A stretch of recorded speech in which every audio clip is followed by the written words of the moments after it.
Grabing balansa ahon, sino kaya mananalo sa kalarito? Si Momi nakabungad sa harapan, pilit na pinapakala Sir Alex dito sa ahon. Napakatibay talaga, wala sa edad. Momi nakabungad, inantay, tinapatan at binagod muna si Momi dito bago binanatan at tinirahan ni Sir Alex. Makakawala na kaya siya dito ng tuluyan.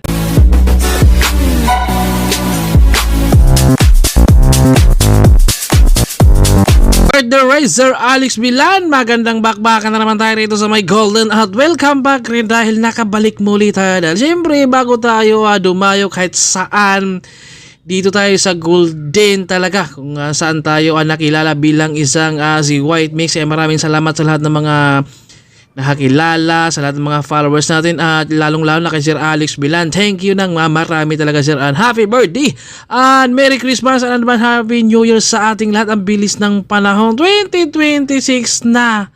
Next year, Tatay Kiko, malakas pa rin yan sa ahon. Andiyan naman si by Ronald Madrazo at pagkabitaw, eto na, tumakas agad. Kasama sila Juanito Pinto at Kuya Rudy Antito, yung ating champion sa may Ordanita, Pangasinan. Narimatch naman tayo dito ngayon dahil tinakasan ni Anggeron yung kanyang makakasama.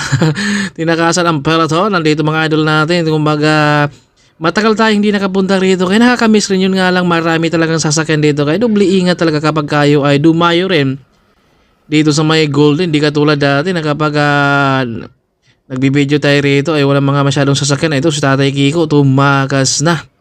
Kaya hindi natin mabubuo yung video natin talaga na tuloy-tuloy gawa ng maraming sasakyan. Kumbaga bigayan lang tayo rito. At ito, Risty Aragon na dito naman yung kanyang anak. Ito naghabol at napuputol na sila at marami na tayong mga nasa harapan. I think parang 6 na. Doon na sila, Juanito Pinto, kasama na sila doon. Sir Alex dito ang naghabol. Andiyan naman si Jerry Aquino, Amboy Cortez, andito ba si Francisco o si Anggi. Ito matining bakbakan to dahil patag pero mahirap din dito sa Golden. Malakas ang hangin, 7 kilometers at 5 laps ang ating laban. Kailangan meron kayong pang uwi rito, huwag nyo itutudo talaga dahil mahirap din dito. Andito si Buboy o ramdam na yung hingal na dahil Tatay Kiko tumakas na. Dalawa ito nasa harapan, narami na sila rito. May rumimati rito sa ahon, yun nga lang hindi nakakapit.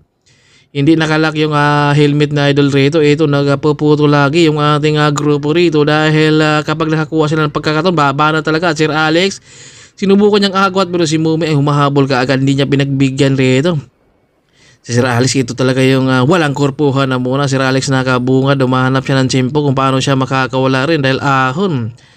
Kailangan meron ka talagang pangkrimate rin dyan pero syempre meron mga tansyado na nila rito, lalong lala si Kuya Gwen. Matatansya pa kaya niya dito. Ting harapan ng peloton, marami na tayo sa ating breakaway rin. At ito Tatay Kiko, kumbaga dalawa sila doon at si Momi rin dito ang nagtsatsagang humatak dahil dito ay si Sir Alex nasa likod at dahan-dahang tumakas si Sir Alex dito sa harapan ni Momi, Amboy Cortez at si Francisco. Si Angge tinakasan ni Sir Alex at solo breakaway na natin dito si Sir. Kakayanin na kayang mamimintin rito. Mabigat yung maintenance Sir dito 45 to 46 kaya napakahirap yan. Kumbaga wala pa rin sa kanilang mga edad yung kanilang maintain na nasa tuhod na talaga yan. Kumbaga dahil nasanay na at syempre ito sila hindi na ito madalas mag-iinsayo. Dito na lang daw yan sila sa karera, mag-iinsayo. Ito solo breakaway natin dito si Sir. Kakayanin kayang mamimintin rito dahil meron pa silang isang ikot nito bago yung kanilang arimat yan. Kaya mahirap ang tiisin to dahil mahirap yung hangin rito, malakas. Kaya open na open, kita nyo naman yan matining pa rin at kitang kita natin na handa na sanang rumimatik rito si Sir pero pagbalik dahil ahon kaya kailangan rin niyang magre-recover din. At papayag kaya si Francisco dito na aagwat dito si Sir Alex? Abangan natin kung maghahabol ba rito dahil nasa kanan na, kumbaga nag-aantay talaga. Yung iba dito nadidikit rin. Si Yazer, andyan naman sa likod si Risty. Syempre doble ingat talaga tayo kapag dito sa Golden. Bigayan lang, alam naman natin na hindi lahat ng mga sasakyan o mga nakamotor may karira dahil yung mga iba nito ay hindi talaga alam kung ano ang makacycling. Eto dito si Idol, grabe yung hingal na niya Talagang pinipilit niya na humabol sa harapan dahil kapag naiwan ka dito, mahirapan ka na dahil yung hangin talaga ang nagpapahirap din. Dito si Sir, sinubukan talaga niyang pigain pa yung kanyang sipa para siya ay makakausad. Yung mahirap talaga yung ahon rin. Grabe yung maintain dito ni Sir para talagang makakadikit siya at para makahabol din dahil ang iniwasan rito ni Sir na talagang makakawala rin siya. Kaya Francisco, ito nakasama yan ni Tatay Kiko, yun nga lang inabutan dito ni Sir, talagang hindi rin niya kayanan yung maintain ni Tatay Kiko kahit veterano at may edad na, malakas pa rin. At last lap tayo rito, ito sinubukan pang humabol rito kasama to kanina ni Tatay Kiko. Recover na muna si Sir dito pero si Francisco nasa likod, nag-aantay at nag-aabang rito, tamang timing talaga ito, nag-jump rito si Angke para dumikit dito kay Sir Alex.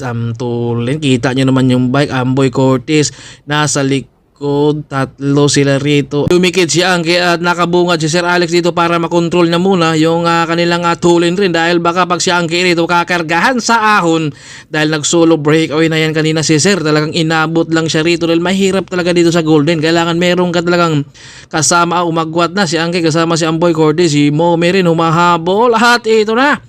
Solo na natin rito. Si Angke, grabe yung kanyang bike, panalo talaga, pangalan pa lang. At ito ay nakawala siya sa kamay ni Sir Alex dahil tinakasan niya. Kumaga pinagod niya si Sir kanina. Inantay niya na talagang mapagod rin dahil hindi biro din yung kanyang ginawa ni Sir Alex kanina dahil nag-solo breakaway. Ito abangan natin yung rematihan. Si Mumi kinakargahan niya dito. Pilit na pinapakalas din dito si Sir sa ahon dahil ramdam niya dito na nagsulo ka na kanina Sir. Kailangan muna kitang pakalasin pero siyempre nandito si Sir nakakapit naman sa likuran at inantay dahan-dahang umusad si Mumi pero nakahabol. Ito si Sir Alex, magandang abangan yung kalang rematihan na kay Mumi kaya o kay Sir Alex dito. Inantay siyempre ang mga sprinter hindi pwede magpapaharap dapat nandito sa likod dahil tatansahin nila yung kanilang rematihan. Mumi nakabungad 44 kps dito nasa likod si Sir Alex. Inantay, tinansya, Mumi nakabungad sa harapan. Sir Alex handa ng rumimati at dahang-dahang umangat at tumapat rito kay Mumi si Sir Alex at umagwat, hindi na nakakapit rito si Mumi. Talagang pinagod muna bago binanatan ni Sir Alex si Mumi. Talaga nga ganun talaga ang laban. Diskarte talaga. Inantay lang dito ni Sir Alex na matatansa rin niya yung kanyang remate rito. Pinagod muna bago ni remate ni Sir Alex si Mumi. Talagang nautakan rin. Ganun talaga kailangan. Kapag sa rematehan na kailangan dumiskarte talaga para makakawala. Antibay pa rin dito ni Sir. Lakas talaga. Kahit bihira na mag-insayo pero kita nyo naman kapag rumimate, andyan pa rin sa kanya yung diin. Congrats sa lahat ng mga nanalo dito sa ating laban.